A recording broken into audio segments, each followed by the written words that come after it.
tún ti yá o ẹ fojú ló ń jẹ ayọ̀ jẹ lórí ìkànnì yìí o Sokoti TV YouTube channel ẹ̀rìmọ̀ sẹ́lẹ̀kẹ̀ ètò tó yà kí lálá pẹ̀lú olólùfẹ́ yìí o Abdulrasaq Adéwálé Sokoti alágbẹ̀dẹ ọ̀run àdìrà ètò bí ẹni ṣàna ìyàwó ẹ máa wò kàn nìyí láti ìgbàdégbà o bó ṣe ń fọ̀rọ̀ wérọ̀ pẹ̀lú lọ́balọ́ba àtàwọn àgbààgbà nílẹ̀ Yorùbá tó tún fètò ẹ̀ wá ìrànlọ́wọ́ fọ́pọ̀lọpọ̀ tó níṣòro àti gbogbo ọ̀rọ̀ tó ń lọ tó ń jà ràn-ìràn láwùjọ wa gbogbo ẹlẹ́ ó máa wò lórí ìkànnì yìí o Sokoti TV YouTube channel ẹ máa wò ó.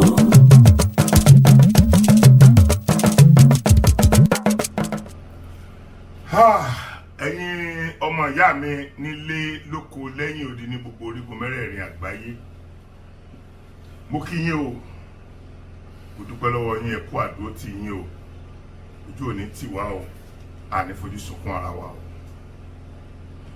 Lẹ́nìí mo ní ọ̀pọ̀lọpọ̀ ntí èmi kà kún òtítọ́ láti ṣíà pẹ̀lú àwọn ọmọ Yorùbá ọmọ olùtọ́dá ìwà ṣùgbọ́n kó tó di pé mo bẹ̀rẹ̀ èmi ò ní kí kálukú má rò lọ síbi tó bá wù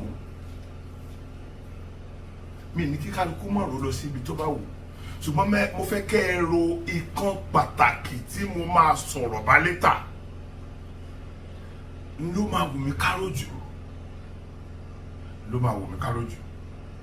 Ọlọ́run Elédùmarè á dẹ̀ pọ́n wálé àní fojú sunkún ara wa pẹ̀lú ògo Ọlọ́run òmìnira táwọn wá nílẹ̀ Yorùbá yóò tẹ̀ wá lọ́wọ́ àwa là ń fa òmìnira ara wa sẹ́yìn wàláì ọwọ́ ara wa la fi ń fà sẹ́yìn èmi sì máa ń sọ pé tí n bá fi eyín mi gé obì fún yín ẹ má jẹ́ o toró dọ̀tí ṣùgbọ́n tí n bá fi ẹnu mi sọ̀rọ̀ fún wa ẹ jẹ́ ká yiri ẹ̀ wò ṣe mọ̀ pé Nàìjíríà lèmi wà mi ní fira mi wé ẹni tó bá wà ní diaspora èmi anytime ní a lè rí mi anybody bá bí n bá set anybody máa wá mi wọn ò lè wá mi for 5 hours kan tó rí mi wọn lè wá mi for 5 hours kan tó rí mi so therefore táwa bá lè rísíkì nǹkan tí ò yẹ ká sọ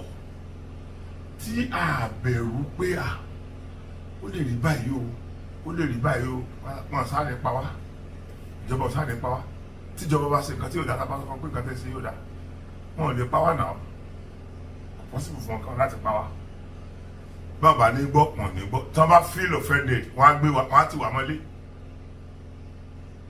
tí wọ́n bá lágbára àti rẹ́lòmíì lọ sọ́gbà ẹ̀wọ̀n kò ní nǹkan kan ṣe ọgbà ẹ̀wọ̀n ni Ọbásanjọ́ ti dé kó tó wá sọ lórí orílẹ̀-èdè so ẹ̀wọ̀n ò ní mínìmọ́ kò sẹ́ni tí ò ti ṣẹ̀wọ̀n Ọbásanjọ́ bá ti tì ẹ́ mọ́lé gan ti wà lẹ́wọ̀n ni nítorí pé níjọ́ tí wọ́n ti tì ẹ́ mọ́lé ò ní freedom mọ́ bẹ́ẹ̀ làwọn tí wọ́n wà nínú ọgbà ẹ̀wọ̀n ṣe ní freedom ìyàtọ̀ wà bẹ́ẹ̀ ni pé ìwọlé tètè ní freedom nítorí àwọn òbí rẹ̀ lè rà ní rand kan tètè béèlì ẹ̀ lọ́dọ̀ àwọn ọlọ́pàá ìyàtọ̀ ti kóòtù ni pé wọ́n á specify àwọn nǹkan tó o nídìí káwọn tó lè gba onídùúró rẹ̀ dúró pé yẹ ilé ètò ẹni tó lè dúró fún lásán.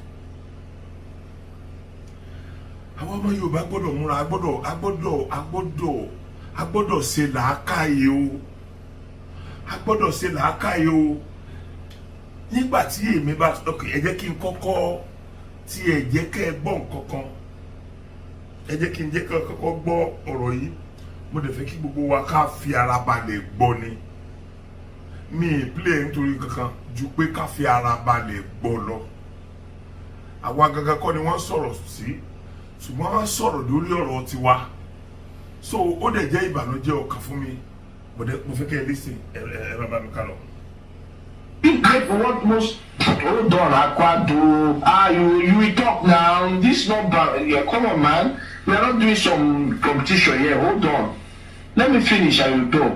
So if you like, you cry. I don't know. Maybe your government might hear you. If you talk from now to tomorrow, it will be very difficult for your government to listen to you. You know why? Because a lot of your banks that your government officials put their money into, those banks belongs to Igbos. We can decide to close those banks and your country will become bankrupt. UBA is one of the most popular banks you use in Ghana. It belongs to Igbos, Access, Zenith, all those banks you've seen. Go and look at the owners of the banks. It belongs to us. Then again, let's go to go and use your Google. You have 2 phones. You can Google who's the owner of UBA. Then you look at his tribe, United Bank of Africa. Who's the owner? And you type what tribe does he come from? You type who's the owner of Access Bank. You look his name. You type which tribe does he come from? Who's the owner of Zenith? You look his name and type which tribe does he come from? So then go again and look at the phone you guys use. The most used phone in Ghana is Technophone. Technophone is still produced by the Igbos. Infinix, Itel, still produced by the Igbos. I don't know, like how you think you can fight such people? Is it fighting? You don't have the economic power to fight the Igbos. If you want to fight the Igbos, you will need an economic power, not by one rich man. Yeah, you will need a collective of very rich communities to fight them. Because we are into your economy already, you know, financially financing a lot of, let me not go into details. So how can you fight the Igbos? Is it by going online and calling your government? Your government is not going to do anything because your government is going to lose. A lot of things, a lot of importation in your countries, a lot of importation of goods coming to your countries. Those importation are run by the Igbos. If you don't know Igbos, your importation business in West Africa cannot really go successfully. Go and verify, go and ask questions. If you are not close to the Igbo business community, I don't think you're going to be able to import anything or to export and import as a business if you're not a government or official. So you should understand why your government cannot even come out to start to fight the Igbos. No, your government will not do that. No, if you cry from now to tomorrow, your government will keep mute because a lot of their money, Tony Olumelu. Look at this idiot that Tony Olumelu tonight being an Igbo band. This one is a Yoruba. Anyway, I don't discuss Yoruba people. Yoruba people are very poor. Yoruba people should focus on building Ibadan, which is the capital of Yoruba people. Ibadan, people in Ibadan, in Yoruba land don't even have a toilet. There's no toilet in Ibadan, And okay, let me show you a video. You know what? You said a whole lot. Can I make my point? Hold on. You're going to make your point. I'm going to let you talk. See, I'm going to let you talk. Nobody's going to interrupt you. I promise you that. Yeah? But let me show you. I will show you one thing. Yeah? That the Yorubas are supporting. You know why the Yorubas are supporting you? The Yorubas are supporting you because we have bought all the land in Yoruba land. And we are proud of it. If you sell your ancestral land, we're going to buy it. The Igbo, he did not come to Ghana and he waged a war on Ghana people and took your land. He gave you money. Igbo people gave you money with their hard-earned money from their business, and you took it. And you went and danced banku. You went and throw party, eat banku, eat 5 plates of banku, carry women and squander the money. And you want to come and tell us what to do in a land we bought with our money? You are wasting your time. Hold on. Let me show you why Yoruba people are crying. We have bought all the land in Yoruba land. And we'll still going to buy all the lands too. So we have bought nearly all the land in Yoruba land. And now we want to extend in our land buying. So we go to Ghana. We bought a lot of land in Togo. We bought places in Benin Republic. As it stands, what we are planning to do is to buy the whole of West Africa. And we achieve it, we buy it. And you will sell because you don't have the economic power, We're done with Nigeria and buying those lands. Half of Abuja belongs to the Igbos. We bought everything. More than 70% of Lagos belongs to the Igbos. We bought everything, And we keep buying. We have to extend to other West African countries to keep buying. And you sell, we will buy. And all you can do is to cry about it. All right, Akua, go ahead. Make your solution. Go ahead. Finish what you have to say. Hold on, come on back like the dog you are. Akua, go ahead. Can I talk? Can I talk? Yes, go ahead. Ask this man one question, then he can go away. No, please. Hold on. Akua, you have 1 minute. You have 1 minute, round up. I have 1 minute after playing like 4 videos and ranting for 5 minutes. You're stupid. Okay, first. Your father is the one ranting. Correct yourself. First and foremost, listen. First and foremost, I allowed you lots to make your point. You said if Igbos go, Ghana's economy will collapse. Well, let me burst your bubble. The banks that you mentioned, there are 1 million banks in Ghana. And secondly, I don't know which economy that you think Igbos are running. Shut up. Go ahead. I'm on screen.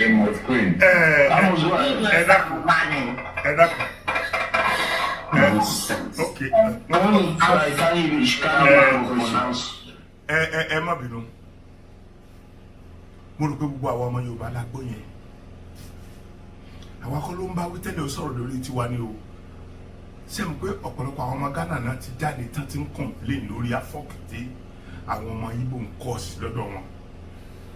Lórí ọ̀rọ̀ àwọn ọmọ Igbo yìí ni wọ́n ṣe lé wa kúrò ní South Africa jọ́sí. Tí wọ́n fèsì Nàìjíríà burúkú. Gbogbo Nàìjíríà tí wọ́n fèsì ńgbà yẹn 85% àwọn tí wọ́n ṣe gbogbo nǹkan tí wọ́n ti torí ẹ̀ lé Nàìjíríà kó ń bẹ̀ ọmọ Igbo ló ṣe. Ọmọ Igbo lè gbọ́ tó sọ̀rọ̀ yìí. Ó ń react sí orí TikTok náà ti sọ̀rọ̀ yẹn. Ó ń react sí ọ̀rọ̀ tí ọmọbìnrin kan sọ. Ọmọbìnrin yẹn ló wá fẹ́ máa sọ̀rọ̀ lọ tó kọ́ọ̀tì ìdànù yẹn toró ń lò ní orí kíní tí ọmọ yẹn ti ń sọ̀rọ̀ ẹni yẹn wọlé sí ọ̀dọ̀ sórí TikTok rẹ̀. Ọmọ Yorùbá kí ló dé tá a ronú rárá ẹ dákun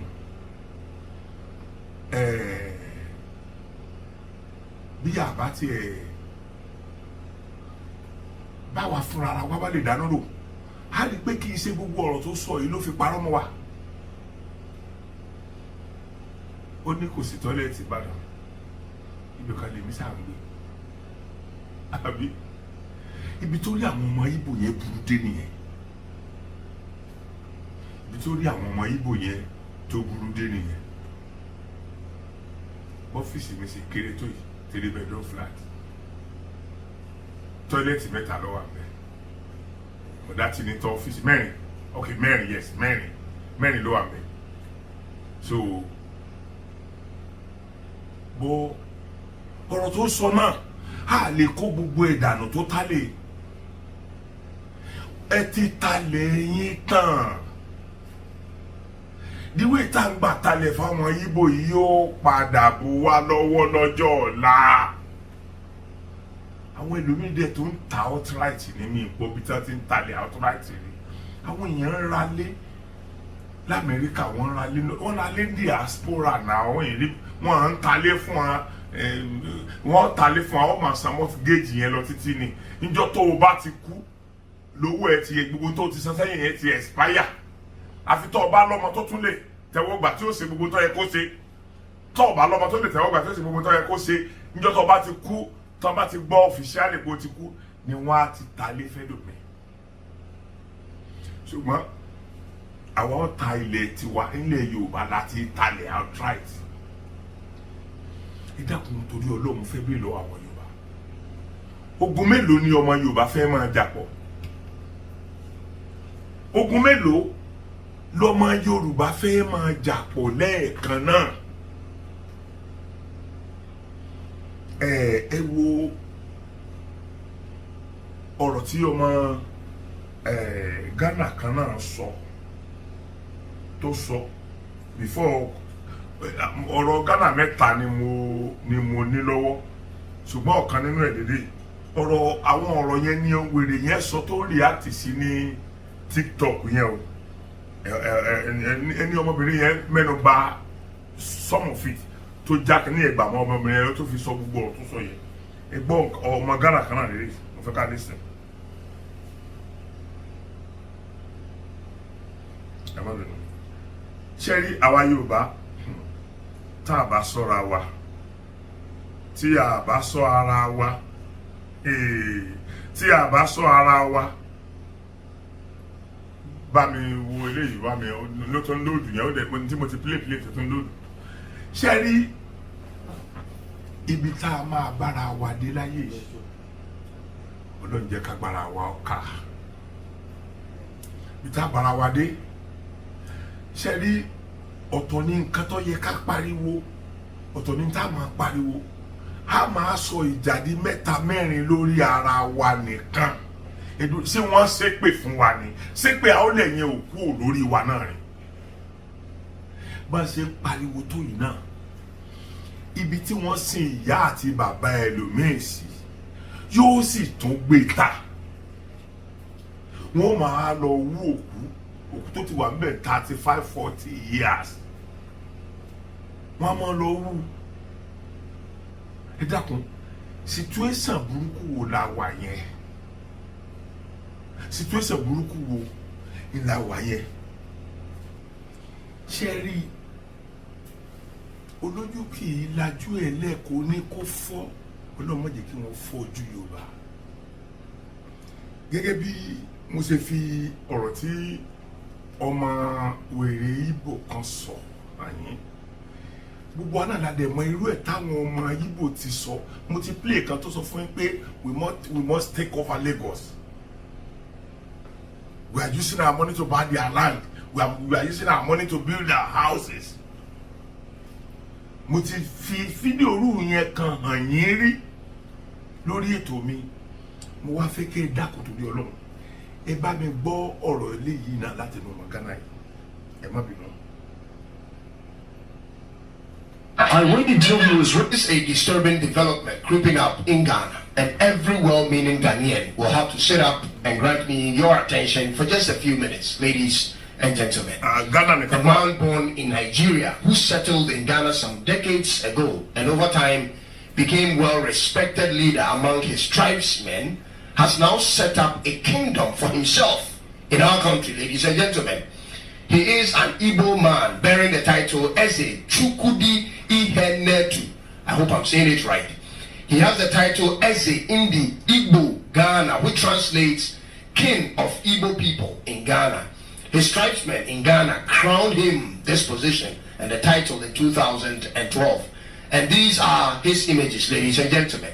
A very fine gentleman whom we are told is married to a Ghanaian. And as a typical Ghanaian, ladies and gentlemen, I have no problem with that at all. But many people, including myself, will have a problem with anyone or any situation that has the potential to undermine our sovereignty as a republic.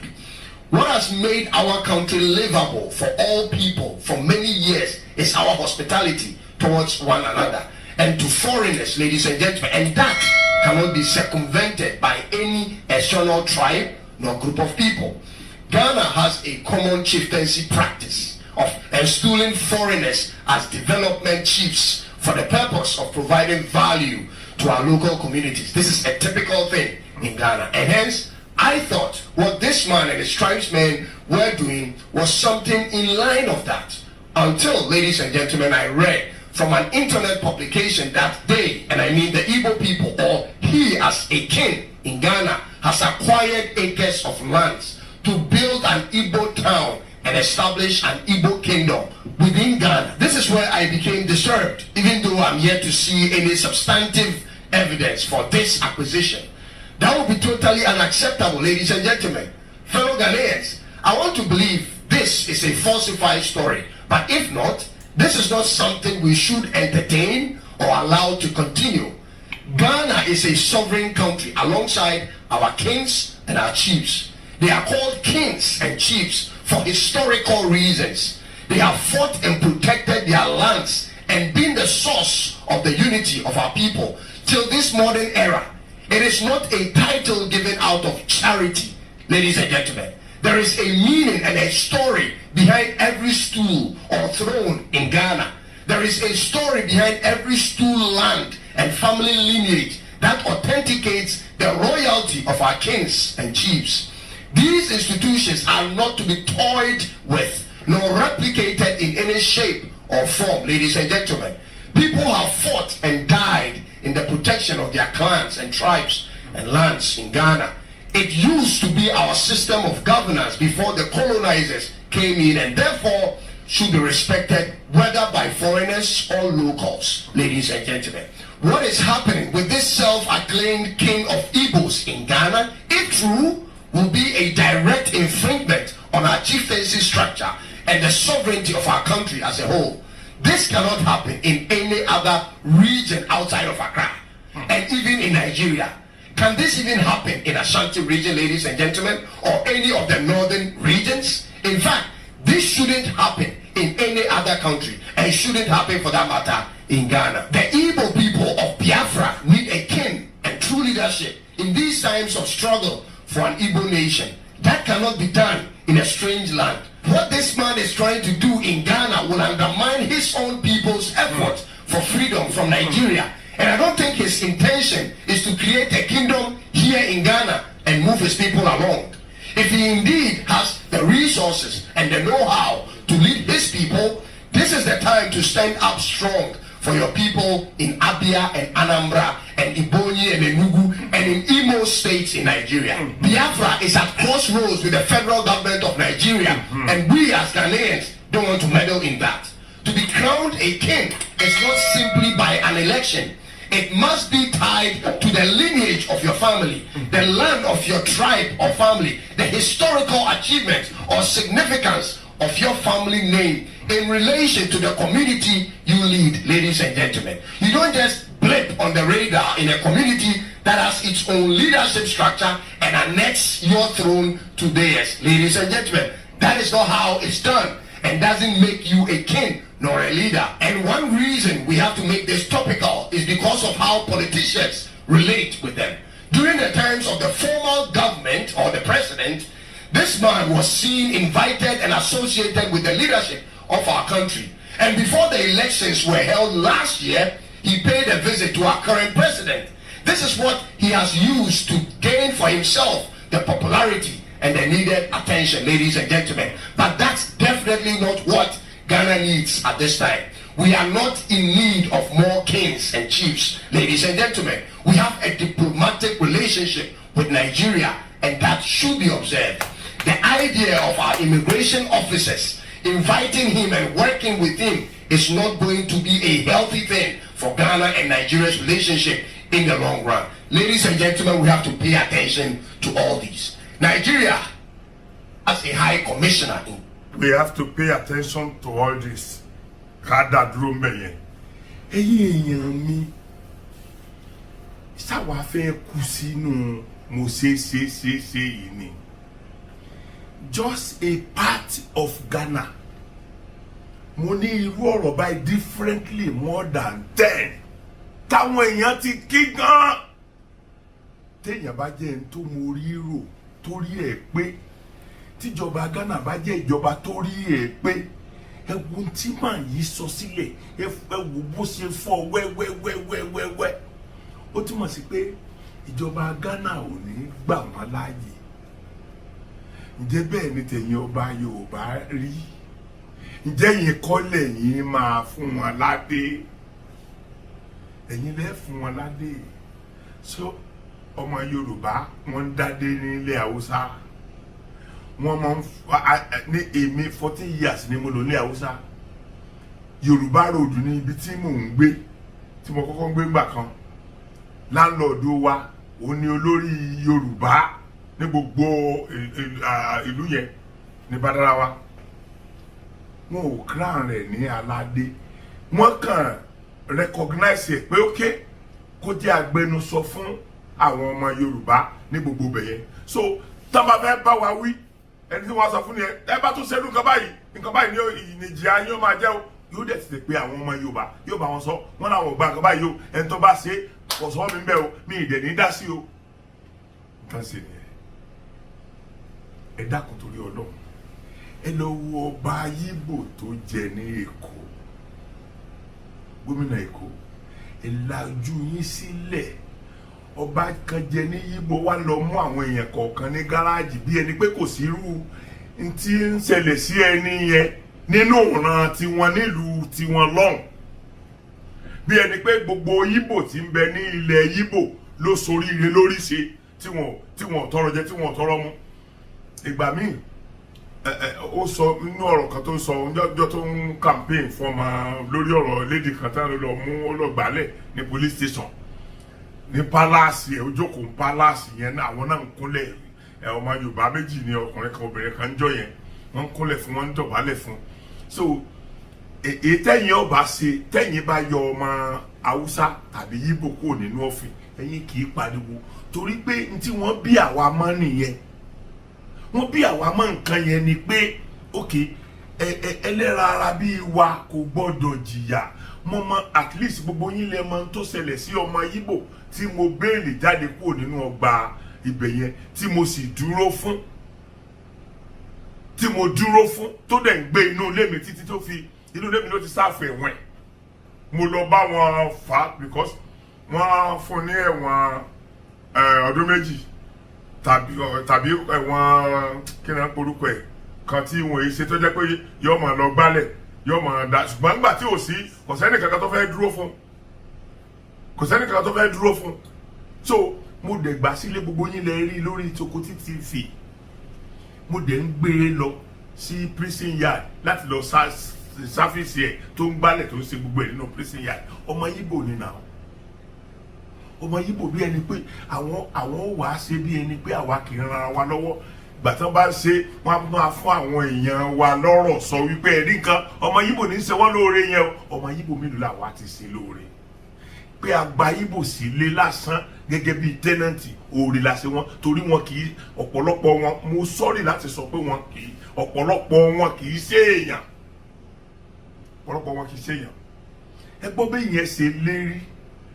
ẹ gbọ́ bí ìyẹn ṣe lérí pé gbogbo ilẹ̀ wa làwọn ti rà tán só parọ́ mọ́ ẹni ẹ̀yin ọba oníjẹkújẹ ẹ̀yin ọba tí àwọn alálẹ̀ ó hàn léèmọ̀ ẹ lajúlẹ̀ ọba mi yóò tó fọ́n settlement wọ́n fọ́n settlement bí tá lọ settle sí èyí dẹ̀ yẹn èdè ń jà láìfò wa èdè ń jà ọjọ́ iwájú wa Haúsá wọn apanupọ̀ sọ́nà kan sọ̀rọ̀ Ìgbò apanupọ̀ sọ́nà kan sọ̀rọ̀ àti panupọ̀ tiwa sọ́nà kan ó dogun látijọ́ tí aláyé ti dáyé látijọ́ tí ìjọba yìí ti bẹ̀rẹ̀ àwọn èèyàn tó ń kọ̀ndẹ́mù Tinubu jù láyé ọmọ Yorùbá ni sí Ìgbò nù wọn ọ̀sáwúsá nù wọn àwa ọmọ Yorùbá nìkan ni Aṣíwájú Bọ́lá Ahmed Tinubu ọmọ ṣe lọ́wọ́ ẹ̀ kò sí tá a ti sọ sí rí gómìnà ló ṣe rí kó tó padà wá sí pírẹsidẹ́ǹtì yìí o ẹ̀wọ́n tó ti kú gómìnà ó lè ní kíní kan ní kíní bẹ́ẹ̀ ṣe pariwo ńgbà tó contest nìyẹn ńgbà tẹ́ ẹ tẹ̀lé ṣe kò wọlé ni bàtọ́ yẹ pé very few làwa tá a tẹ̀lé nílẹ̀ Yorùbá so wọlé àbí ò wọlé ó wọlé náà ntọ́lọ́ wọn bá ṣe ni ó ṣe mo sì máa ń sọ pé béèyàn bá fi odidi dúrọ́ọ̀mù pọnmi àdúrà nílé bàbá wọn bá dáre ntọ́lọ́ wọn ṣe ni ó ṣe mo máa ń sọ fún yín ní gbogbo gbà ẹ máa wo àwọn òpònú mi o ibi tí wọ́n ti rò sí Sokoti ó ti kan Aṣíwájú Bọ́lá Ahmed ó ti rú sí lápò ó ti gbowó ibi tó kù sí nìyẹn ibi ọ̀rọ̀ àhẹ sọ ọ̀rọ̀ tó mọ̀ tí ó pa ẹ́ nìyẹn èmi ò ní o mọ̀ sọ bẹ́ẹ̀ torí kì í ṣe àkọ́kọ́ kì í ṣe kejì nígbà mo sọrú ẹ̀ lákọ̀ọ́kọ́ ẹ̀yin ọmọ Yorùbá ẹ̀rí ń tójú wa padà rí Ọlọ́run tó padà jẹ́ kí Aṣíwájú Bọ́lá Ahmed ó wọlé ìnílù wa fi lẹ́nu ọ̀rọ̀ nílẹ̀ Yorùbá regardless of àwọn tó ń sọ̀rọ̀ ní diaspora ò yìí sì láti lọ mú wọn lọ́hùn ṣùgbọ́n àwa ń gbé pẹ̀lú wọn wọ́n mọ lé àtọ̀nà tiwa bá a bá jáde wọ́n mọ̀ tó ra lórúkọ àtọ́lórúkọ bá a bá jáde nígboro lásán àwọn wọn mọ̀ pẹ̀lú agbátá ti jáde ó jáde nílé ọlọ́bí báyìí báwa bá wa dúró ń bì táwa ń kọ̀ndẹ́mù nǹkan míì tí wọ́n ń ṣe tí ò dáa ṣùgbọ́n tá à ń pọ́n nǹkan kọ̀ọ̀kan tá ń ṣe lé ẹ wo iye ọmọ Yorùbá, ẹ wo iye mínísítà tó jẹ́ ọmọ Yorùbá nílẹ̀ Yorùbá. Èyí tó yẹ ká máa ṣe ni pé ẹ wo iye gọ́fúnà wa, wọ́n ti dọ́bù owó tí wọ́n ń fún gọ́fúnà, gbogbo yín lẹ mọ̀ yẹn, kò sí ọ̀rọ̀ wọn ń parọ́ tara wọn jẹ nínú yẹn ò sí mọ́. Ọ̀rọ̀ apárọ́ tara wọn jẹ nínú yẹn ò sí mọ́. Gbogbo yín lẹ ti mọ̀ yẹn. Ẹlòmíì ta 2.5, ẹlòmíì ta 3 iye tó gbà tẹ́lẹ̀ ni wọ́n ń gbà sìn. Kí làwọn gómìnà wa ti ṣe tó yàtọ̀? Ẹ̀yin ní rí bẹ̀ yẹn. Àwọn mínísítà ipò tá a dé ní ministerial appointment, ọmọ Yorùbá ló wà ńbẹ̀ lónìí, the best, the juicy position. Ọmọ Yorùbá ló occupy yẹn. Ọmọ Yorùbá mélòó làwọn yẹn ti fà lọ́wọ́ sókè? Gbogbo àwọn ọmọ Yorùbá tó occupy gbogbo position, juicy position láyé, àwa la wà ńbẹ̀. Àwa la wà ńbẹ̀. So ìyẹn ò tí ì tó fún wa láti kọ́kọ́ gbà pé ó tẹ̀ kọ́kọ́ sí wa lórí yẹn. Irọ́ èébú yìí náà ni. Èébú yìí náà ni. Ibi ìdẹ́ni kéèyàn mọ̀ bù. Ìní báyìí ni. Ìní wàláhì ìní báyìí. Ṣùgbọ́n tó bá ṣe àìdá ẹ̀mí á complain yẹn mọ́ iye ìgbà tí mo ti complain lórí àìdá tí wọ́n ṣe. Ìgbà tí wọ́n kó 90-something billion fáwọn mùsùlùmí tí wọ́n ń lọ sí Mẹ́kà, tí èsì pé Nàìjíríà náà ń lọ gbàdúrà fún. Gbogbo àdúrà tí wọ́n lọ gbà láti iye ọjọ́ yìí kò ní kí ó sì, kò ní káwọn tí wọ́n kó wa lọ́mọ mọ́ kó wa lọ́mọ mọ́. Àwọn yẹn sì ń gbé wa lọ́mọ dọ́là. Kò ní káwọn tí wọ́n pa wá pa púpọ̀ ọmọ pa á ló pa púpọ̀ ọmọ.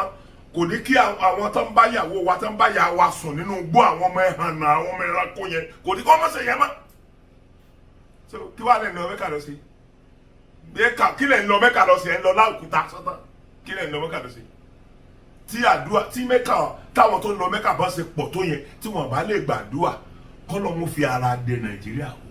Kí ni tí wọ́n ṣe wá kàn wá? Bóyá àdúrà àti ara wọn tí wọ́n máa ń gbà lọ́wọ́ ní máa ń ṣe mí ò mọ̀. Torí ọ̀pọ̀lọpọ̀ ẹlòmíì náà tó ti Mẹ́kà dé ọ̀nà wọ́n tún padà àtọrọ jẹ ni. Ẹlòmíì sì gbà kẹ́ ràn lọ sí Mẹ́kà yẹn, instead kẹ́ dá lókòwò ẹ̀wọ̀ yìí tán náà bóyá 5 million àbí 10 million 10 million náà sọ pé wọ́n fi lọ Mẹ́kà sí. Téèyàn bá kó 10 million lé ẹnìkan lọ́wọ́ tí ó sì lè manage owó, ẹmọ tí ó sọdà láàrin ọdún kan, olórí burúkú mi kò tí ì rí tí ó jẹ 10 million naira yóò dẹ̀ nìkan wá kún un lọ sí ẹni tó rán ọ lọ Mẹ́kà mọ̀ tó ń ṣe o. Ó mọ̀ tó ń ṣe o, ó mọ̀ bí títí lówó tí ẹ padà o. Torí rírán lọ Mẹ́kà àti ẹyẹ òun ó fi bàtà sí irú owó tó tọ́nà lé ẹ lórí ni o. So ìjọba wa náà tó wá dìsẹ́ńsó lò wọ́n kó fáwọn kan láti lọ Mẹ́kà. Òun ni mo fi ya nígbà yẹn pé òkè tí ó bá jẹ́ pé ẹ̀yin àwọn mùsùlùmí wọ́n mi sọ pé wọ́n ya dìndìnrìn. Torí ẹni tó bá ní ara ọjọ́ ń gọ̀ ó ti bú bàbá ẹ̀ mà. Ìfẹ́ sọ pé wọ́n ya dìndìnrìn. Èmi expect kí àwọn Christian náà ó ti fa gbogbo wàhálà. Torí kò gbọ́dọ̀ less than 90 billion tẹ́ fáwọn mùsùlùmí láti lọ Mẹ́kà tí wọ́n máa fún àwọn Christian náà. Ìyẹn ni mo sọ pé àwọn ẹlẹ́sìn àbáláyé náà àwọn náà gbọ́dọ̀ ní Mẹ́kà tí wọ́n tán lọ every year tí gọ́ọ̀mẹ̀ntì lọ gbọ́dọ̀ máa sponsor ẹ̀. Kàkà bẹ́ẹ̀ tẹ́ ẹ̀ bá fi ní ṣe fún àwọn yòókù ẹ mọ̀ ṣe kàkà má, torí ẹ kàn waste owó wa dànù. Ẹ waste owó wa dànù. So ibi tí mò ń bọ̀rọ̀ lọ mi ètò ìdébẹ̀ o, ẹ má bínú pé fídíò ilé gùn díẹ̀, tó bá wù ní kó wò délẹ̀, tó bá wù kó má wò délẹ̀. Nínú ọ̀rọ̀ tí mò ń sọ̀rọ̀ yẹn mo wá rí ọmọ Yorùbá kan tó ó dẹ́rù bà mí o, ẹ̀rù Ọlọ́run bà mí o, ẹ̀rù Ọlọ́run bà mí o. Mo fẹ́ ka n tó kọ ó gùn díẹ̀, mo fẹ́ máa kà dé rẹ̀. Mo ti sọ fún yín o, mo primary six level certificate ó kà ní mi o. Bàbá aranjú òṣì kan pé mo ṣe òyìnbó ìṣèdè bàbá mi o. Tó bá ṣe Yorùbá ni mo ń sì sọ bẹ́ẹ̀ tí bá kà ó lè sọ̀rọ̀ orí aláyọ̀nù sọ́pọ̀ nù yín. Ẹ̀dẹ́sítì náà. Ẹni yìí ọmọ Yorùbá ni ó fi fóònù nọ́mbà ẹ̀ gan síbẹ̀ máa tọ́ pé fún yín torí ẹ̀ tó bá fẹ́ pè é. Èrè mi ti pé mo ti bá sọ̀rọ̀ lẹ́yìn ìgbà yẹn mo sì máa gbé wá sí orí tẹlifíṣàn Sokoti TV láti interview rẹ̀. Ẹ máa gbọ́ bó ṣe bẹ̀rẹ̀ ní. Ó ní the battle to break Tinubu is a battle to break Nigeria. Ọ̀pọ̀lọpọ̀ ọmọ Yorùbá ò rí bẹ́ẹ̀ o. Ó ní let's not pretend anymore. There are powerful undercurrents in Nigeria political water today, and it's flowing fiercely against President Bola Ahmed Tinubu. When the happening, what is happening? What's happening isn't the usual political noise.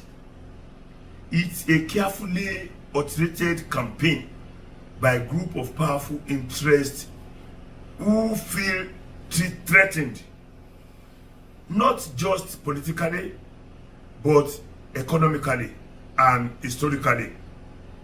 And the reason they want Tinubu out of power at all costs go deeper than most of people realize.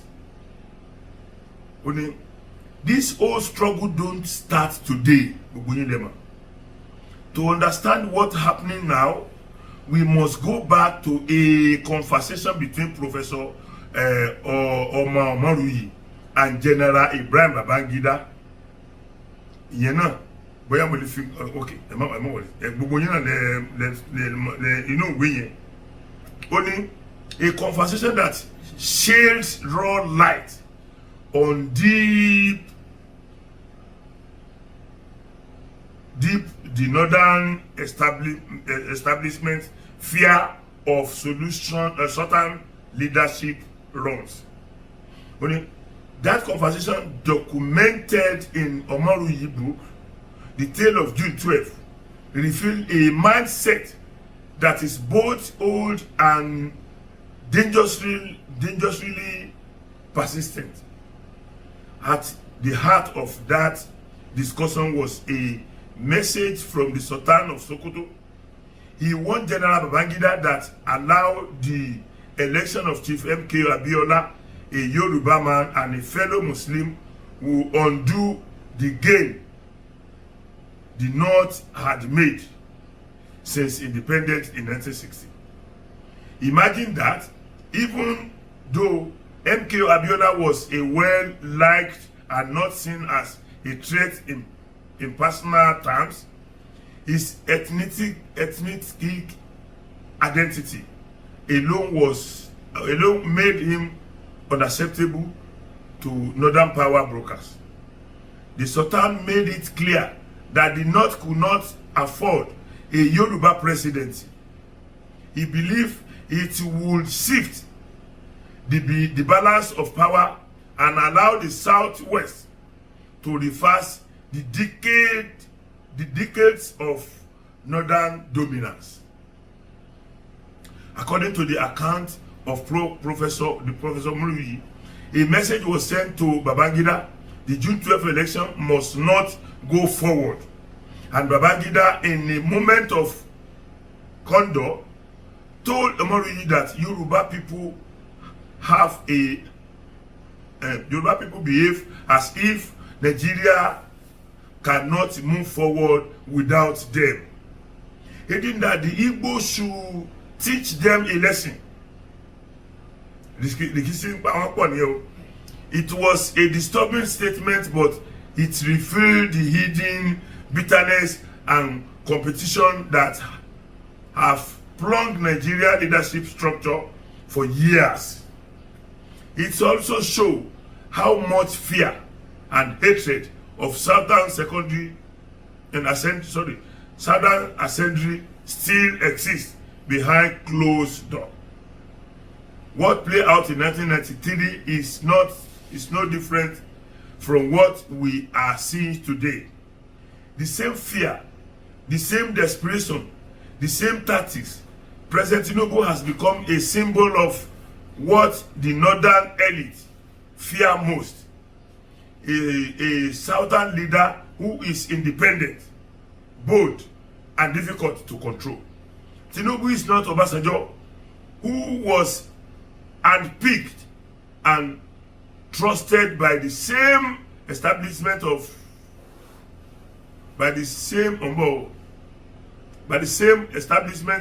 to protect their interest. Unlike Obasanjo, who once ruled as a military head of state and was widely seen as someone who would play ball. Tinubu came through the hard way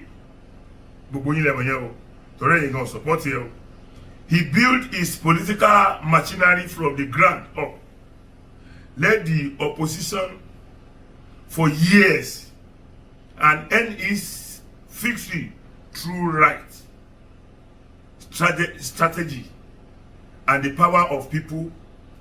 And now that he is in power, he is not dancing to their tune. That's the real problem. What has Tinubu done that is shaking the foundation of this powerful interest is disturbing their long-standing economic privilege. The removal of the petroleum subsidy alone cut off a major pipeline of wealth for many of them who had benefited for years without any accountability. Oil bunkering, illegal mining, black market, foreign exchange, deal, non-payment of taxes, and outright stealing of public funds in the public service without questioning were part of the economic lifestyle of the northern elite.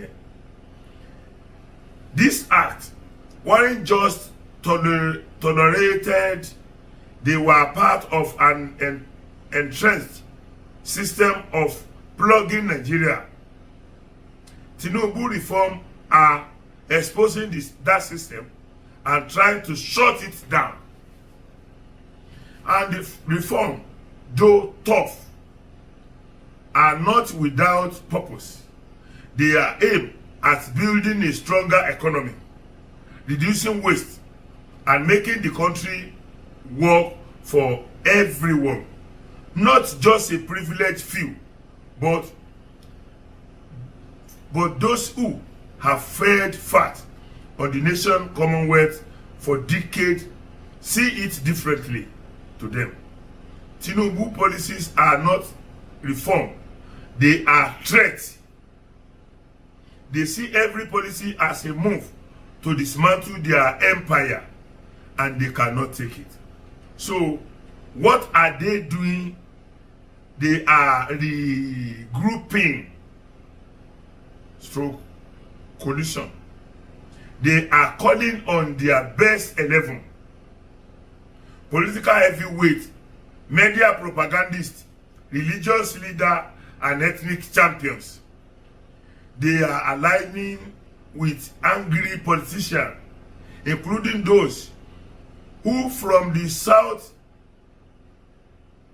who lost out in the last election. They are funding protests, sponsoring misinformations, and sowing discontent. They are trying to present Tinubu government as a failure. Not because he had failed, but because they are desperate to make the people run against him. This playbook is not new. It's the same strategy they used against former President Goodluck Jonathan. Remember how they resisted every effort to transmit power to him after the death of President Yar'Adua. You all remember that. How they labeled him incompetent, weak, clueless. They made the country ungovernable and pushed him out using every conventional and unconventional method at their disposal. Now, they want to repeat the same script. Only this time, the target is Tinubu. But Nigeria must ask themselves, is this about Tinubu, or is it about a group of people trying to protect their unchecked access to power and wealth? The bitter truth is this: if we allow those forces to succeed, Nigeria will return to the same circle of the backwardness we have been trying to break since independence. The old system will come back stronger, bolder, and more ruthless. The same forces that have looted our resources, underdeveloped our region, and used religions and ethnicity to divide us with, will be back in control. All the effort to create a fair and just Nigeria will be wasted. No one is saying President Tinubu has done everything perfectly. No leader ever does. Abi, tẹ́bá ní that to say gbogbo ẹ̀tàn sọ fún wa. But what he represents in a turning point is a turning point in Nigeria political history. For the first time in the long while, the person at the top is not a puppet. He is afraid to make hard. He's not afraid to make hard decisions. He is not waiting for approval from a hidden cabal. He is trying to steer the country in a new direction, away from waste, corruption, and economic sabotage. And that is why they want him out. The fight against Tinubu is not just about politics. It is about power, privilege, and control. It is a battle between the old Nigeria and the new Nigeria. A battle between those who want change and those who want things to stay the same because they benefit from it. A battle between progress and sabotage. But this time, we must not let them win. We must see through the lies, the propagandas, and the distractions. We must recognize what is at stake, not just for Tinubu. We must recognize what is at stake, not Tinubu. Not Tinubu. I'm sorry. Okay. Recognize what is at stake, not just for Tinubu, but for all of us. If they succeed in removing him, they will also remove every hope for real change in this country. If they succeed, they will send a message that no southern leader who is not a puppet can ever survive in power. If they succeed, they will kill the dream of a balanced Nigeria where leadership is based on merit, not manipulation. This is the moment for Nigeria to stand firm, not because Tinubu is perfect, and because Tinubu deserves a chance to be governed by someone who is not building to a hidden master. We must support the reform. We must endure the temporary pain for the promise of lasting gain. We must resist the attempt to throw this country back into shower just to satisfy the greed of few.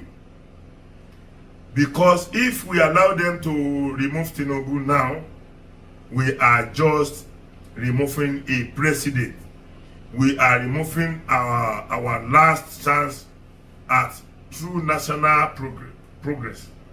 Let not betray our future. Let us stay the course. Let us stay the course. Let us protect the form. Let us defend the hope, because this is the time. The change must not be stopped. Mr. Idowu Ephraim Faleye, right from Ado Ekiti, for the benefit of those of you who we want to hear direct from him. Number Nwani +234 8132 100 608, and I repeat, +234 8132 100 608. That is his number. You have every right to call on him, ask questions. By the special grace of God, I am bringing him to this place. That interview any moment from today. Ẹ̀yin ọmọ Yorùbá, ó fẹ́ ká lajú wa. Nígbà tí Abíọ́lá win ní Jọ́sí. Nígbà tí Abíọ́lá win ní Jọ́sí. Kí ló kọ former Senate President tó wá láti Nàìjíríà yìí tó ṣe Senate President lẹ́ẹ̀mejì kí ló kọ ẹ̀ David Mark kò ní bàjẹ́ fún ọ David Mark wà lára àwọn èèyàn tí wọ́n threaten Babangida láti mọ́ gbé ìjọba sílẹ̀ David Mark ṣe tenure méjì as the President of Senate ó tún ṣe another 2 tenure as a member and dictative member as that in that position. David Mark lo 16 good years as a senator. Méjì nú ẹ̀ ó sì Senate President. Gbogbo nǹkan tí ò rí ṣe ń gbà yẹn tí wọn ò rí pé kò dáa àwọn ṣẹ̀ṣẹ̀ rí lénìí ni ẹmọ tó mú Arẹ́gbẹ́ jábọ́ gbogbo yín lè mọ̀ gbogbo yín lè dẹ̀ mọ̀ kí mo close mọ́ Arẹ́gbẹ́ náà this time around mi ní pẹ̀lú ẹnikẹ́ni tó bá fẹ́ ta ìran Yorùbá mi ní pẹ̀lú wa wọ́n á rí èèyàn mú mọ́ra láàrin wa kò sí ọgbọ́n torí wọ́n mọ̀ pé àwọn nídìí wa ẹ̀yin èèyàn mi àkíyèsí tí mo fẹ́ pè wá sí tó lágbára jù rèé ẹ lọ wo àwọn who nínú àwọn èèyàn tí wọ́n decide láti team off against Aṣíwájú ẹ rí wípé wọ́n rí nǹkan jẹ wọ́n rọ́nà gbégbá ni èyí tó ṣe gómìnà ọdún 8 ní Kaduna El-Rufai ó ṣe gómìnà ọdún 8 wọ́n fi ẹnu ara àwọn Boko Haram tí bàbá kíná orúkọ àfa àwọn kan ní Kaduna ti rántí okò bí n bá rántí nígbà tó lòun lọ fẹ́ lọ bá bàbá àwọn Boko Haram sọ̀rọ̀ njọ́sí gbogbo yín lẹ gbọ́n tí Boko Haram sọ ìwọ tó ò bá gbọ́ lédè Haúsá nǹkan tí ó sọ ìpèlè Haúsá jọ náà ni pé gọ́fìmẹ̀ntì ló kó àwọn wá pé àwọn ọmọ nǹkan kan tí ń jẹ́ ìbọn pé màálù mélòó làwọn fẹ́ tà káwọn tó ra AK-47 nígbà táwọn ò ní nǹkan táwọn fẹ́ fi AK-47 ṣe pé ìran àwọn igi làwọn mú táwọn fi da ẹran pé ìjọba ló kó bá wá fáwọn táwọn fi ń yìnbọn táwọn fi ń gbé táwọn gbogbo yín náà lè dè rí ẹ̀yin ọmọ Yorùbá ẹ̀ẹ́dẹ̀ jẹ́ ká ronú ẹ̀ẹ́tàn jẹ́ ká jìn sọ́fìn ẹlẹ́ẹ̀kejì gbogbo tí wọ́n ń sọ yìí nítorí pé Aṣíwájú ló wà bẹ́ẹ̀ èmi ò tí ì sọ pé ó ṣe dáadáa tó mi ì tí ì sọ pé àti rí jẹ àti rí mu bébí ṣe ń pa ọ́ ní pèmí náà ṣùgbọ́n Alhaji Barrister sọ pé ilé tó dàwó lọ́jọ́ kan péré ó ní tẹ́ni tó ní ilé ọ̀bá lówó lọ́wọ́ ó lè mọ́ tẹ́ tún ṣe fọ́dún 6 tí ilé bá dàwó ọjọ́ kan ṣéjọ́ kan lẹ́yìn náà wọ́n sì parí ẹ̀ ibi tí nǹkan ti bàjẹ́ dé gbogbo wa ilé bí ń pa mi ò sí nínú ẹni tí ó dẹrùn fún mi ò sí nínú wọn mọ́tò tí mò ń lò lónìí wọ́n bùn mi ni I cannot afford to buy a car bí mo ṣe lórúkọ tó I cannot afford to buy a car gbogbo yín lẹ mọ̀ iye tí wọ́n ti gbà padà lọ́wọ́ ọmọ tí wọ́n ló máa ń bá bàbá tó kú yìí Buhari tó máa ń bá ra newspaper tó máa ń ra newspaper Buhari ẹ mọ̀ iye billions tí wọ́n ti gbà lọ́wọ́ ẹ̀ báyìí billions láti gbà lọ́wọ́ ẹ̀ báyìí ìwọ tí wọ́n jẹ́ ìran ọmọ Yorùbá tó rí ṣe tó jẹ́ pé gbogbo nǹkan ló fi sin orílẹ̀-èdè kí ló jẹ́ tiẹ̀ ẹ̀yin èèyàn tẹ́ ń bú Aṣíwájú tó kó wa sínú àdánwò ṣe rí àṣepọ̀ tí wọ́n fẹ́ ṣe yìí kò possible kí wọ́n fún Sultana kankan ní presidential candidate tọ́bọ̀ wa tó jẹ́ pé n tó wù ìran Yorùbá ni pé ká tó gbé sọnù kó tó padà síbi tó ti wá bọ́ àsọtẹ́lẹ̀ kan tẹ́mi ó sọ rèé mi ní sí nínú àwọn èèyàn tí ó máa wá sọ̀rọ̀ mọ́ nítorí tí wọ́n bá gbé mi ọ̀ lágbára tó lè ṣe àní lè sọ̀rọ̀ ńgbà yẹn mọ́ Aṣíwájú Bọ́lá Ahmed wà bẹ́ẹ̀ Tinubu lọ́wọ́ bẹ́ẹ̀ sìn nílùú wa ajáde kò sí ní tá à lè sọ bó nǹkan ṣe à ń bú kò jẹ́ sí nǹkan kan tó lè ṣe sí wa toró mọ̀ pé ọmọ Yorùbá ni òun represent ń bẹ̀ yẹn ó dẹ̀ mọ̀ pé Yorùbá ó dojú oró kan ṣùgbọ́n sì ó wù wá àwọn tí wọ́n ti balẹ̀ ayé ara wọn jẹ́ láì ṣe tàwa tí wọ́n wá ń kóra wọn jọ lẹ́sìn ọ̀pọ̀lọpọ̀ wa ibi ṣe bí òkè káàtì nígbà kan tí gbogbo yín tẹ̀lé Obi ẹ jẹ́ ká sọ pé torí pé Obi is from southern part of the country ilé fi tẹ̀lé Obi náà dà ó ti lọ náà pọ̀ mọ́ ó ti lọ pa mọ́ lọ́wọ́ pátá lápò mọ́ so ó dẹ̀ yẹ gbogbo yín lè dẹ̀ mọ̀ pé kò sí bí Obi ṣe lè rí kí náà orúkọ ẹ̀yẹ gbà bóbi bá tiẹ̀ wá rí gbà gan gbogbo ẹnu ni mo fi sọ pé Obi ọgbọ́n Obi ọgbọ́n Obi ò lè gba 10% nínú ọgbọ́n tí Aṣíwájú Bọ́lá Ahmed Tinubu ní ta ló mọ̀ ta ló ti sọ de èèyàn Aṣíwájú Bọ́lá Ahmed Tinubu sọ àwọn èèyàn de èèyàn ni wọ́n dá mi síwájú wọ́n tẹ̀lé tútù omi tó dà síwájú ló fi débi tó dé yẹn mo lè sọ fẹ́ yẹn pé gbogbo tẹ́rí tó ń ṣẹlẹ̀ lọ́wọ́lọ́wọ́ báyìí ẹ má kàkún ṣe àpá tí ẹ mọ iye ìgbà tí mo ti ń pariwo ẹ fún alómìnira wa ẹ fún alómìnira ṣé bẹ́ẹ̀ ló ṣe yìí sí ni èmi àti wọn náà mọ̀ pé kò yìí sí bẹ́ẹ̀ wọ́n á pàṣẹ ẹ̀ ní House of Assembly náà ṣùgbọ́n bá ní majority tó bá jẹ́ pé ní tí Aṣíwájú Bọ́lá Ahmed ṣiṣẹ́ against náà ti ní pé ok báwa nígbà tí wọ́n ti àwọn tí wọ́n wà mẹ́sìn ti wà bẹ́ẹ̀ already pé ok o 2027 yẹn o ok a gbọ́dọ̀ mọ bí ó ṣe jẹ́ pé àwọn indigenous Hausa gangan tí ò ní jẹ́ Fúlàní àwọn náà dépò so ìgbà yẹn wọ́n máa easy fún wọn nítorí pé àwọn Hausa mọ̀ pé yà ń jà wọ́n mọ̀ pé wọ́n ti rún yín láìfà wọn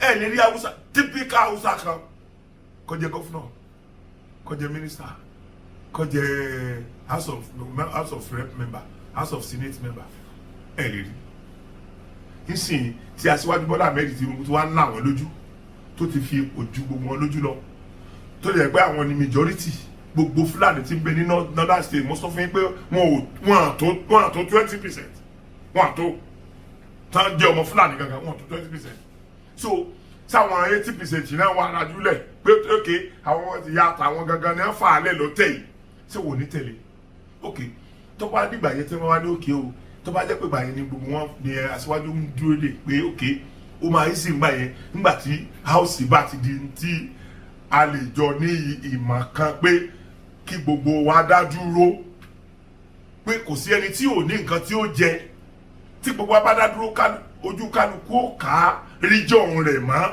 bàbá tiẹ̀ tí ì ní total kí ló korúkọ ẹ̀ total kí ni gbé total freedom ọkàrí total bí àwa onílẹ̀ Yorùbá àti bàbá tí ì ní total freedom bọ́jẹ́ pé wọ́n ti bọ́jẹ́ regionalization yẹn náà ni ṣùgbọ́n gbogbo akàn náà ń pariwo akàn ń bú náà ni so lè dá sí ni so kàn possible kí ok tá a bá ní president ní veto ṣerú nǹkan tí president lè veto nìyẹn ṣerú nǹkan tí president lè veto nìyẹn so àtọwà tí ń bọ̀ Ọlọ́run ní jẹ́ ká máa bọ̀ padà bọ̀ sí oko òparun àwọn tí Aṣíwájú Bọ́lá Ahmed Tinubu gbédépò tí ò bá ṣe nǹkan kan fáwọn mọ̀lẹ́bí tí ò ṣe fẹ́ bí tí ò ṣe fara àwọn ni ẹjẹ́ àfẹ́s kí làwọn gọ́fúnà wa ń fi tàṣú owó tó ń gbà sí ń ṣe kí ló yàtọ̀ nínú tẹ́ ṣe ń bọ̀ tẹ́lẹ̀ kí ló yàtọ̀ nínú tẹ́ mo wá fẹ́ pe àwa tá à ń agitate àwọn ò agitate pẹ̀lú gan o àwọn ò agitate pẹ̀lú àdá o àwọn ò agitate pẹ̀lú kùmọ̀ o so kò sí nǹkan kan táwa fẹ́ ṣe ọ̀nà ẹ̀tọ́ làwa ń gbà tá a fẹ́ fi gba òmìnira àwọn kan dẹ̀ ti gbà bọ́ àti fẹ́ gbà yẹn rí tí wọ́n jagun tá à ń pààyàn kan tó rí gbà so tó bá jẹ́ pé ọ̀nà ẹ̀tọ́ yẹn là ń wá ṣe jẹ́ ká fi iṣu síná ká máa fi inú wọ́ bẹ́ẹ̀ ṣe jẹ́ ká protect the second time wá síwájú yìí ọmọ ìyá wa ni bá a bú kò sí nǹkan tí ó ṣe gbogbo gbàtẹ́ tí ń bu kí ló ṣe àbí kò gbọ́ tẹ́ ní kò lè dá yàgbẹ́ kò lè dá tọ̀ kò lè dá rìn ṣé kò gbọ́ ni kí ló nígbà tó dórí ẹ̀ nígbà tó débẹ̀ tán kí ló ṣe fún wa Ọbásanjọ́ gangan tí èso ọmọ Yorùbá tọ́jọ́ ọmọ Yíbò gbogbo yín lẹ́mọ̀ kọ́ bàbá Ọbásanjọ́ Yíbò ní gbogbo yín lẹ́mọ̀ yẹn nítorí pé orí Yorùbá ọ̀tẹ̀lé tó ọdún 7 lọ́básanjọ́ lò ọ̀nà tó lọ sí oko Ọbásanjọ́ ní Ọ̀tà ẹ lọ bèèrè bó ṣe rí ẹ tọ́ka sí ọ̀nà ẹyọ kan tọ́básanjọ́ sí ilẹ̀ Yorùbá tó fi lọ́dún 7 tó fi kú so eléyìí wá sí ń ṣe àwọn nǹkan kọ̀ọ̀kan bá a ṣe ń wo yẹn náà bá a ṣe ń sọ yẹn náà kò gbọdọ̀ sí láṣejù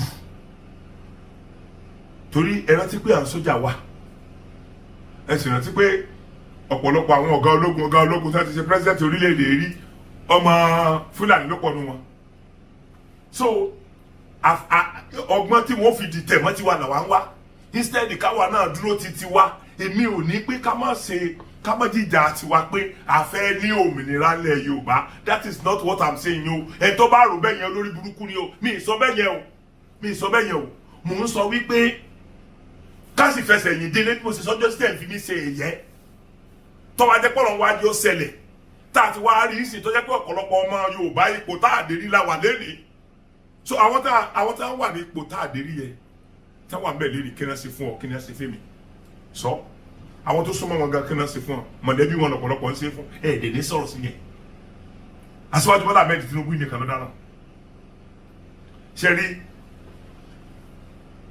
àwa tá a jẹ́ ọmọ Yorùbá tá a bá fẹ́ pé gbogbo tá a ní ká máa fi wá òmìnira ṣe àpáwọ̀ oníbọn àládà ṣùgbọ́n gbogbo ohun tá a ní lọ́pọlọ ní gbogbo ẹ̀ lágbára náà nípò tẹ́ bá fẹ́ ká máa fi wá ọ̀rọ̀ Yorùbá nation tàbí regionalization of Nigeria tẹ́ bá fẹ́ ká máa wá káàtì fọ̀kan nínú méjèèjì a gbọ́dọ̀ ṣọ́ra ìjọba yóò tí ì gbọ́dọ̀ bọ́ lọ́wọ́ wa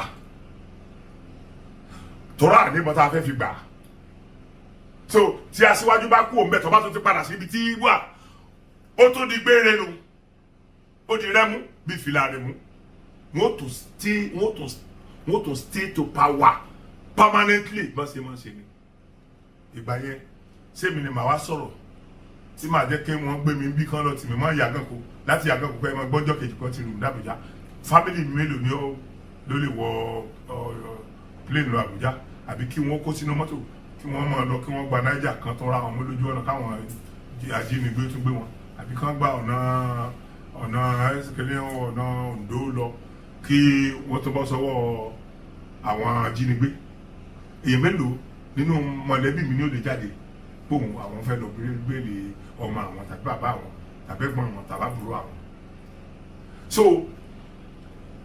ẹ jẹ́ ká máa ronú tí à ń fi àwátá tẹ́ ń fi àwátá wà ní ìrora tẹ́ ń fi àwátá wà nílẹ̀ yìí sí lé lórí ọ̀pọ̀lọpọ̀ yín tẹ́ ń bú Aṣíwájú Bọ́lá Ahmed ní ọmọ bú ṣùgbọ́n tó bá ti sọ̀rọ̀ ìgéèsì pé bó ṣe wà ń pò ràn Yorùbá lọ́wọ́ o mo fi gbogbo ẹnu sọ tó bá jẹ́ pé ẹnìkan ti fún mi lówó lórí tí mò ń sọ yìí gbogbo tí mo ní káwọn alálẹ̀ ọgbà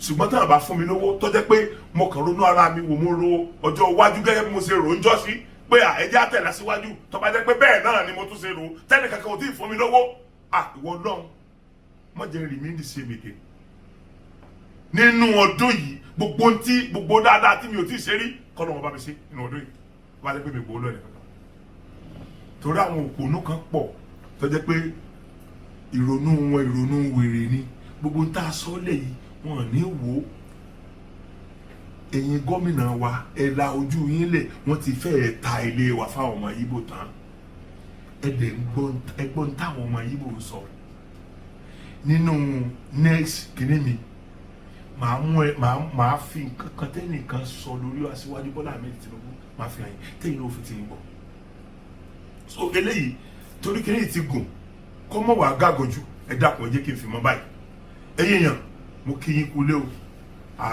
eléyìí ni fídíò tẹ́ ń wò lọ́wọ́ mo fi kí yín kú lé ni eléyìí gangan ni iṣẹ́ àkọ́kọ́ nígbà tí mo dé láti ìlú òyìnbó mo dẹ̀ fẹ́ kẹ́ ẹ bá mi wò mo fẹ́ kẹ́ ẹ bá mi wò kẹ́ ẹ bá mi gbé wò pé nínú ọpọlọ ẹ jẹ́ ká gbé wò nínú ọpọlọ ẹ jẹ́ ká gbé wò nínú ọpọlọ ẹ̀yin lè sì lágbára yẹn lọ́wọ́ báyìí o tẹ́ ẹ bá fẹ́ ní mọ́ ok ẹ dákun mo gbàgbé lé tí bá gbàgbé lé yìí ní ṣe fídíò kankan Aṣíwájú Bọ́lá Ahmed Tinubu èmi ò tún ní ká gbọ́ eléyìí o torí ọ̀pọ̀lọpọ̀ nǹkan láti sọ fún yín tẹ́ ẹ gbọ́ tẹ́ ẹ lè lè ṣe tó easy fún yín láti ṣe tí kò ní di agbára àwọn House of Assembly tá à ní majority yẹn bàbá ẹ rìlíìsì Sunday Igboho ọ̀pààyàn àwọn orí kan wà téèyàn máa ń mú pamọ́ tí máa ń ba nǹkan jẹ́ mọ́yàn lọ́wọ́ o ẹ̀yin ẹ tiẹ̀ kọ́kọ́ rìlíìsì Igboho náà kẹ wá wo tẹ́ padà láàrin ìran ọmọ Yorùbá ẹ̀yin kọ́ lẹ̀ tí mọ́lẹ́ tòótọ́ ẹ̀yin kọ́ lẹ̀ tí mọ́lẹ́ bẹ́ẹ̀ bá bu yín lórí ẹ̀ ẹ̀yin kàn bu yín lórí asán ni mo dẹ̀ sọ fáwọn èèyàn àwọn tó ń bu Aṣíwájú tó bá jẹ́ pé the same thing ni gbogbo àtijọ́ ń pariwo tí kì í ṣe èébú ẹ̀yin ọmọ Yorùbá ẹ jẹ́ wake up now tó bá fẹ́ gbà nǹkan lọ́wọ́ yẹn ò ní ìdí èébú ó kì í gbogbo èébú ìgbà tẹ́ ti bú ń bò lè èébú ṣé èébú yín gbé Sunday Igboho ṣé èébú yín yọ Sunday Igboho àbí àwọn èmi ò láìkí Sunday Igboho ni àbí ṣé èmi ò láìkí Sunday Igboho àbí so ńgbà tá a mọ̀ pé èébú yẹn ọ̀ràn kankan ẹ máa kọ̀ndẹ́mù ẹ̀ láti jọ ọmọ Haúsá ti wá ń bẹ̀ ọmọ Haúsá mélòó ni kó ń kọ̀ndẹ́mù Haúsá ọmọ Igbo mélòó ni kó ń kọ̀ndẹ́mù Igbo àbí ṣé àwọn Igbo náà kò sẹ́ni tí ò ṣe dáadáa nu wọn àwọn Haúsá Fúlàní kò sẹ́ni tí ò ṣe dáadáa nu wọn àwa nìkan láà ṣe dáadáa àbí is that what you are saying? èmi wá rọ aṣíwájú ẹ̀yin olóṣèlú ẹ̀yin gómìnà ilẹ̀ Yorùbá ẹ̀yin mínísítà ilẹ̀ Yorùbá ẹ̀yin member House of Assembly ẹ̀yin member National House of Assembly ẹ̀yin member State House of Assembly gbogbo yín tẹ́ ẹ jẹ́ ọmọ Yorùbá ojú tì yín bí ẹ bá granti Sunday Igboho ní amnesty kọ́mọbọ̀lé ojú tì yín ojú yín ọdẹ tì yín dálẹ́ ni àjẹkù ṣé àmì mi ò sọ̀rọ̀ tó ní báyìí sí yín rí tí ẹ bá rí nírí pé ó yẹ kẹ́ fi Sunday Igboho lẹ̀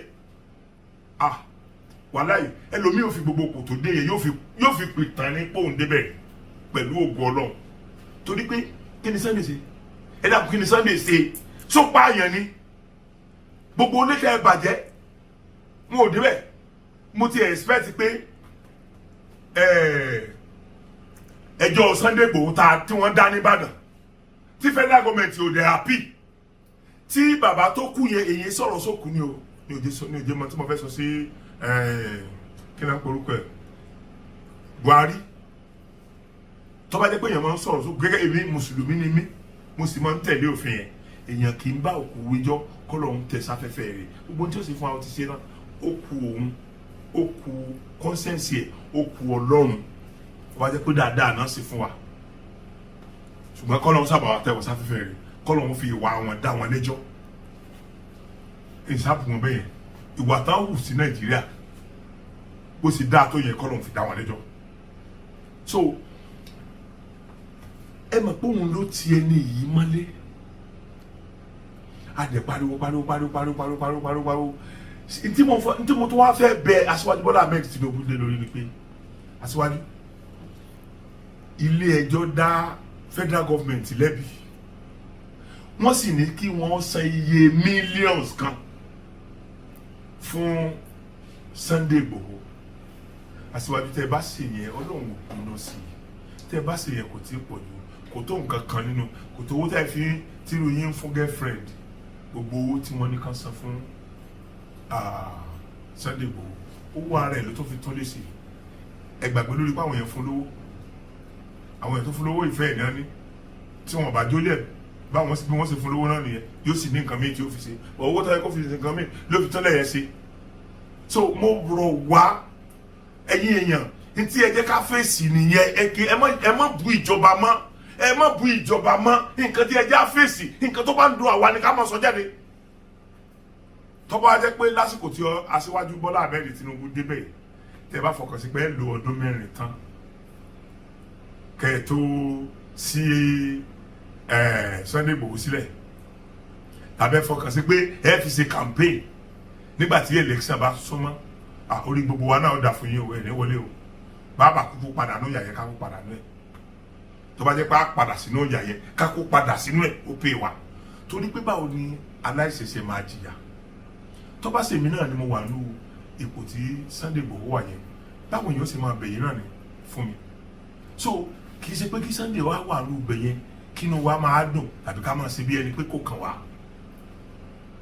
tẹ́ ẹ bá kọ́ tiẹ̀ kọ́kọ́ ṣe yẹn náà Aṣíwájú Bọ́lá Ahmed Tinubu ìgbà yẹn lẹ́wàá mọ̀ pé yes ọmọ Yorùbá ni yín tòótọ́ Yorùbá dẹ̀ ń tẹ̀lé yín kò lè síbi tẹ̀mí yìí ò ní polówó fún yín yín nídìí wọn nára yín mo sáà nídìí pé kí a ní enabling environment láti ṣe tó wà gbogbo aládẹ ní enabling environment báyìí nítorí pé àwọn làwà lórí ìjọba so táwọn kan wà lè dárò táàdẹ ní instrument tá a fẹ́ fi gbàjọba pé tọmọ wa bá ti kó mbẹ a tún ní gbàjọba táà ní instrument yẹ tẹ́ẹ̀dẹ̀ mọ̀ pé àwọn ará bíi pọ̀jù wá lọ wọ́n sọ fún apá pọ̀jù wá lọ nígbà tá a bá fẹ́ dìbò wọn ò ní wọlé tọ̀ ẹlẹ́hà ẹyọkọ̀ wọ sọ́ọ̀tì bíi 5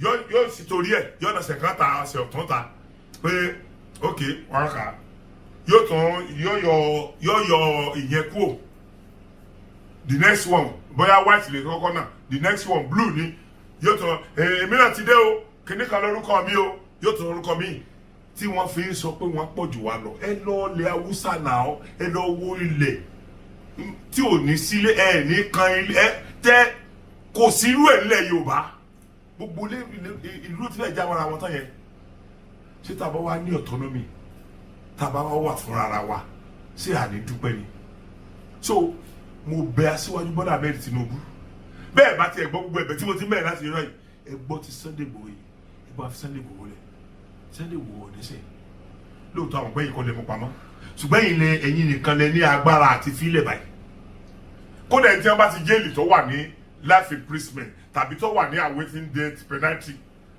ẹ̀yin lẹ lágbára àti firú ẹni bẹ́ẹ̀ lẹ̀ dèpòdépò pé ẹni yóò wà ní ìṣòro kankan ibi tó wà yẹn kì í ṣe pé kò sí rọrùn fún kì í ṣe pé kò sówó tí ń ná bẹ́ẹ̀ ó bá a máa léèyàn nínú ìlú bàbá àtìyá ẹ̀ Aṣíwájú Bọ́lá Ahmed Tinubu ẹ̀yin náà ẹ wò gbà tẹ́ ẹ sá àsálà lọ fún ẹ̀mí yín náà ní ayé Abacha tẹ́yìn náà ò bá sá lọ ńgbà yẹn ẹ̀ ní sí láyé lẹ́nìí náà gbogbo tẹ́yìn náà dẹ̀ sọ ńgbà yẹn náà là ń gbọ́ ntẹ́yìn sọ ńgbà yẹn là wá ń sọ ń sìn ẹ̀yin lẹ wá wà lórí oyè gbogbo ntẹ́yìn náà bá wá mọ̀ pé ẹ gbàṣẹ tí ó fi dẹ àwọn ọmọ tiyín àti àwọn bàbá tiyín àwọn ìyá tiyín àwọn ẹ̀gbọ́n yín àwọn àbúrò yín àwọn ọmọ yín tí ó fi dẹ̀ wọ́n lọ́rùn oníkẹ́sì tẹ́ ẹ bá ṣe ó kú yín kọ́ lọ́rùn ẹni ò nídìí kankan lọ́wọ́ yín o tẹ́ ẹ bá ṣe ó kú yín ó kọ́ lọ́rùn àwọn ọmọ Yorùbá ẹ jẹ́ ká ronú ẹ má jẹ́ ká gbé oúnjẹ alẹ́ wa fún olóńgbò jẹ o ojú òní tiwa o kíní yóò ní ju báyìí lọ torí ti gùn jù